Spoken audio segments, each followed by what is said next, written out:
दिल देंगे किसी एक को, वो भी किसी नेक को, पर जब तक गर्लफ्रेंड नहीं पट जाती प्रपोज करेंगे हर एक को।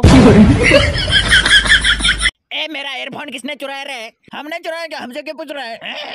ये उल्टे घूम के क्या पाद रहा है क्या रे? उल्टा घूम के पाद नहीं रहा हूँ, कमर में दर्द है। साला गन तो आ रही, किसी ने तो पादा है। इसने पादा है। अरे ये सब छोड़ो, सब जना 10-10 रुपया लाओ, पिज्जा ऑर्डर करते हैं अभी। मेरी तो मम्मी 4 दिन से धमका रही है बाल कटा, इसलिए बेटा जा रहा हूँ बाल कटाने। तुम लोग खाओ पिज्जा मिल जाए। हाँ तो मेरा भी कटना है, साथ में चले जाएंगे। लेकिन तू तो ऑलरेडी टटरा में। मेरे टकले में तेल मालिश कौन करेगा? अरे ये कर देगा। हाथ कैसे लगा रहा रे? 3 रुपए की लॉलीपॉप दूंगा। अब बोल। हाँ। दिल देंगे किसी एक को, वो भी किसी नेक को, पर जब तक गर्लफ्रेंड नहीं पट जाती प्रपोज करेंगे हर एक को। गाइस वीडियो पसंद है तो वीडियो को लाइक कर देना, सब्सक्राइब कर देना एंड कमेंट भी कर देना गाइस।